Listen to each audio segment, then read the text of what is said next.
Assalamu alaikum урматтуу мусулман боордоштор. Бүгүн сиздер менен акыйка тууралуу сүйлөшөбүз. Жаңы төрөлгөн балага акыйка кылуу кандай түрдө болот жана акыйка эмне? Акыйка бул Аллах Таалага шүгүр кылуу максатында жаңы төрөлгөн баланын атынан жандык союу акыйка деп аталат. Акыйка кылуунун пайдасы жаңы төрөлгөн балага да жана анын ата-энесине да тиет. Акыйка кылынуу менен бала көптөгөн зыяндардан арылып, шайтандын азгырыктарынан амандыкта болот. Ал эми баланын ата-энеси акыйка кылып элге садака бергендиги үчүн ахиретте көптөгөн сооп сыйлыктарга ээ болот. Ал эми бул дүйнөдө баласына элден бата тилек алып, ар түрдүү кырсык балакеттерден алыста болот. Акыйка кылып муктаждарга садака бергендиги себебинен бала ар түрдүү балээлерден алыста, оор сыркоолордон алыста болот.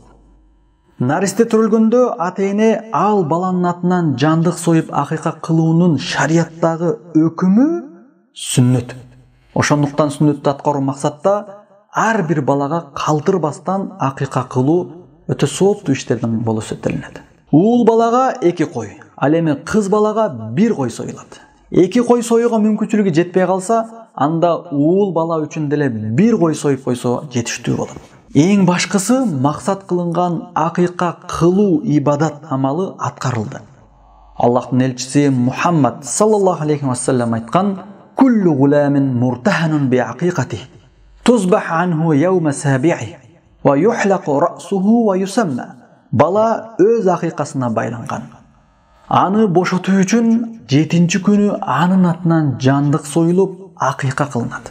Жана ага ат коюлат 7-күнү. Жана чач алынат. Musnad Ahmad An-Nasa'i. Айша радиаллаху анха риваят кылып айтат: "Амарана Расулуллахи ан нуиққа анил жарията ша'тан ва анил гулами ша'тайн."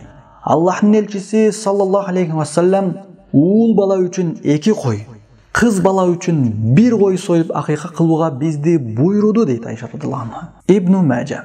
Эгерде бала төрөлгөн кезде ага акыйка кылынбай калып кеткен болсо, анда ал бала чоңойгондо өзүнүн атынан өзү акыйка кылса да жакшы болот. Анас ибн Малик радиаллаху анху риваят кылып айтат: "Акка ан нафсихи ба'дама бу'иса набiyya." Пайгамбарыбыз Мухаммад саллаллаху алейхи ва саллямга пайгамбарлык берилгенден кийин өзүнүн атынан пайгамбарыбыз өзү акыйка кылган дейт. Ас-силсилат ас-сахиха.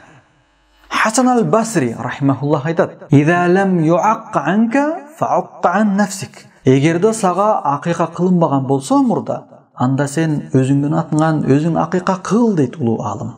Ас-силсилат ас-сахиха. Акыйка кылуу үчүн жандык союрдо Аллахым бул жандыкты сен үчүн баланчанын уулу баланчанын атынан деп көңүлүнөн ниет кылып, бисмиллахи Аллаху акбар деп муздашы керек.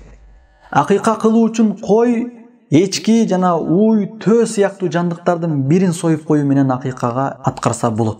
Андан башка жандыктар жарабайт. Кой менен эчки 1 жашка толгон болушу керек. Эгерде кой семиз жана чоң болсо 1 жашка толбосо да жарай берет. Эчки толук 1 жашка толгон болуш керек. Ал эми уй 2 жашка толгон болуш керек. Төө сою турган болсо төө 4 жаштан өткөн болуш керек. Мына ошондо акыйкага жарактуу болуп эсептелинет. Жандыктар эркек же ургачы болуш шарт эмес. Кайсынысын сойсо жарай берет. Эң негизгиси акыйкага аталган жандыктын дене мүчөлөрү бүтүн болуп, оорукчан болбосу шарт. Мүзү сынбалган, кулагынын жарымынан көбү кесилбеген, өзү баса албагай турган оорукчан, ылаңжан, араңжан жандыктарды акыйкага союуга такыр болбойт. Кыскасын айтканда, айт күндөрү курмандык кылуу үчүн кандай жандыктарды союуга жарай турган болсо, татыктуу болгон болсо, дал ошондой жандыкты союу зарыл болуп эсептелинет акыйкага. Акыйкага союлган жандыктын этин садака кылса болот. Же ал этти бышырып тууган урук, кошуна колоңдор менен чечсе болот, конокко чакырып. Же болбосо меймандагандан ашкан эттерди үйгө алып коюп, өз үй бүлөсү менен кийин жесе дагы болот. Кыскасы жандык союш керек эң негизгиси.